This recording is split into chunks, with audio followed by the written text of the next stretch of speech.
My name is Helena DaSilva Hughes, and I am the president of the Immigrants Assistance Center in New Bedford, Massachusetts. How long have you been with this organization? Or? I've been there for 38 years, and I started working there and providing direct services, and now we're a direct-to-service agency. And I've been executive director first from 1996 until 2021, and now I'm the president of the Immigrants Assistance Center. So What kind of service do you provide at the organization? So we're a social service organization that's been around since 1971. So we're actually celebrating 50 years in November, and we're direct service providers. So our mission of the organization is to help immigrants overcome language, cultural, and economical barriers, and help them integrate into the American way of life. And the goal is for them to help them with becoming U.S. citizens, so they can become contributing members and self-reliant members of our community. And as we all know, our immigrant population are the backbone of the United States. How many people would you say you have, help, like on average, like daily or monthly? So I have to tell you, because of the pandemic, we have our office, our building closed, but we never left the building, right? So we stayed providing services over the phone. So we're getting about 10,000 calls per month.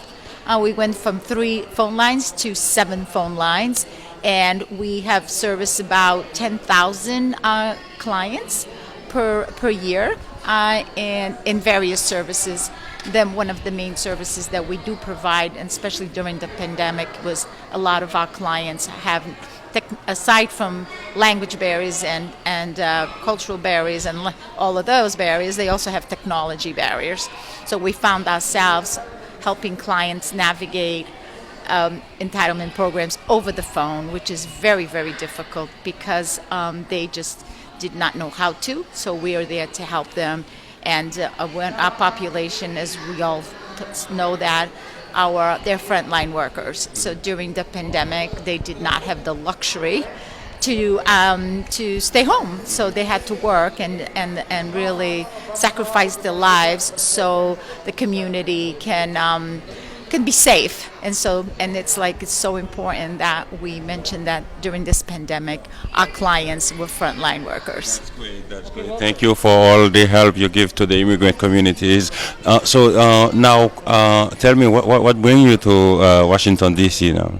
Well, first of all, I am on MIRA, and I'm on the MIRA board, and of course, I was asked by MIRA to become part of the Massachusetts delegation, and so to me, doing this work for as long as I have, and knowing that we've been talking about an immigration reform for the past 30 years, over 30 years now, and we noticed that both the Democrats and the Republicans have used the immigration reform as a political football, and we're just not going to stand that anymore. I think it's important, and we urge Congress to make sure that they pass an immigration reform this year, that we cannot wait any longer, and that is the reason why I am here and part of the Massachusetts delegation and been participating in marches, and today, of course, calling our legislators and making sure that it's time and we want action, not just words. You heard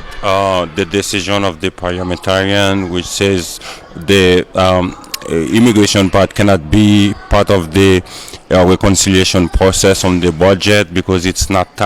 It doesn't have anything to do with immigration. Are you hopeful this law will finally pass?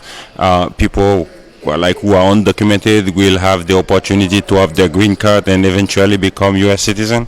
Yes, I'm very hopeful. I think that we have to be hopeful, and it was very disappointing to know that the parliament did not agree. And to me, it's just very sad that we have one person making decisions that is going to impact 11 million immigrants, and to me that does not make any sense, and it doesn't make sense too, because if you look at our immigrant population and being the backbone of this country, it's important that we tie, and to me we understand that economics has a lot to do with our immigrant community. So if it's part of the budget reconciliation, it just makes sense. So it's to look at the economic impact that our immigrant helps this country, and it just makes sense for them, for policy to be part of the budget.